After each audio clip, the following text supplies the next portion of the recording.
ایماندار عورتوں کی پہلی صفت وَلْيَضْرِبْنَ بِخُمُورِهِنَّ عَلَى جُيُوبِهِنَّ، اور اپنے سینوں پر اپنی اوڑھنیوں کے آنچل ڈالے رہے۔ میرے کم علم کے مطابق اللہ رب العزت نے عورت کے حجاب کا ہرگز حکم نہیں دیا، اس لیے میں بے پردہ رہتی ہوں۔ اس اوڑھنی کو کہتے ہیں جس سے عورت اپنا سر ڈھانپتی ہے، یہ اتنا بڑا ہو جو سینے کو ڈھانپتا ہو۔ بہن میرے دل کو سکون نہیں ملتا، بے چینی رہتی ہے۔ اللہ بذکر اللہ تطمئن القلوب، بے شک خدا کی یاد سے دل تسکین پاتے ہیں۔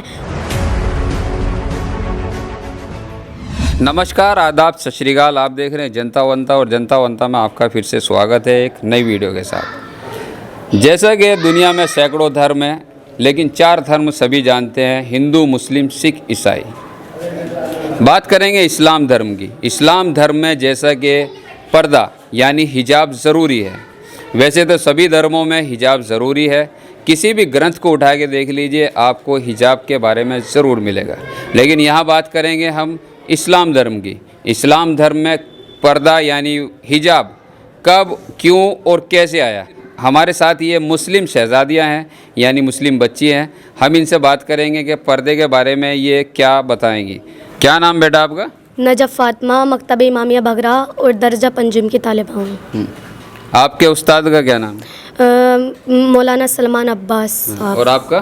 میرا نام میرم فاطمہ ہے اور میں مکتب امامیہ بگرا درجہ پنجم کی طالبہ ہوں، اور میرے استاد کا نام مولانا سلمان عباس ہے۔ ماشاءاللہ، آپ کا جو لباس ہے بہت پیارا ہے، اور اسلام میں زیادہ تر لوگ ایسا ہی پسند کرتے ہیں۔ جیسا کہ حجاب کے بارے میں نے بتایا ہے، یہ بچے حجاب کے بارے میں وہ باتیں بتائیں گے جو بڑے بڑے یعنی عالموں کو یعنی شکشکوں کو نہیں پتہ ہوتا ہے۔ ہم ان سے بات کریں گے۔ جی بیٹا، آپ حجاب کے بارے میں کیا جانتے ہیں؟ جی گفتگو۔ جی بہن آپ کا نام کیا ہے؟ میرا نام نجف فاطمہ ہے، اور آپ کا؟ میرا نام میرم فاطمہ ہے۔ بہن آپ کیا کرتی ہیں؟ میں اسکول اور مکتب امامیہ میں پڑھتی ہوں۔ بہن کیا میں آپ سے کچھ سوالات کر سکتی ہوں؟ جی ہاں بالکل کر سکتی ہو، اگر معلوم ہوگا تو اس کا جواب دوں گی، ورنہ اپنے استاد محترم علی جناب مولانا سلمان عباس صاحب قبلہ سے پوچھ کر بتا دوں گی۔ بہن خدا کی مدد کیسے ملے گی؟ وَاسْتَعِینُوا بِالصَّبْرِ وَالصَّلَاةِ، صبر اور نماز سے مدد لیا کرو۔ سورہ بقرہ آیت نمبر 45۔ بہن مجھ سے بہت گناہ ہو گیا ہے، میں بہت گنہگار ہوں۔ قُلْ يَا عِبَادِيَ الَّذِينَ أَسْرَفُوا عَلَىٰ أَنفُسِهِمْ لَا تَقْنَطُوا مِن رَحْمَتِ اللَّهِ إِنَّ اللَّهَ يَغْفِرُ الذُّنُوبَ جَمِيعًا، اللہ کی رحمت سے مایوس نہ ہو، بے شک خدا سارے گناہ کو بخش دے گا۔ سورہ ازمر آیت نمبر 52۔ بہن میرے دل کو سکون نہیں ملتا، بے چینی رہتی ہے۔ اللہ بذکر اللہ تطمئن القلوب، بے شک خدا کی یاد سے دل تسکین پاتے ہیں۔ سورہ رعد آیت نمبر 28۔ بہن بہت اکیلا محسوس کرتی ہوں۔ وَلَقَدْ خَلَقْنَا الْإِنسَانَ وَنَعْلَمُ مَا تُوَسْوِسُ بِهِ نَفْسُهُ وَنَحْنُ أَقْرَبُ إِلَيْهِ مِنْ حَبْلِ الْوَرِيدِ، بے شک ہم نے انسان کو پیدا کیا ہے اور ہم جانتے ہیں جو وسوسہ اس کے دل میں گزر رہا ہے۔ سورہ قاف آیت نمبر 16۔ مجھے کوئی یاد نہیں کرتا۔ فَاذْكُرُونِی أَذْكُرْکُم، تم میرا ذکر کرو میں تمہارا ذکر کروں گی۔ سورہ بقرہ آیت نمبر 152۔ بہن آج کل حجاب کے بارے میں ہر طرف چل رہا ہے، اب اس بارے میں کیا کہتی ہے؟ جی ہاں میری بہن، حجاب ایک ایسا اسلامی لباس ہے جو ہر عورت پر واجب ہے۔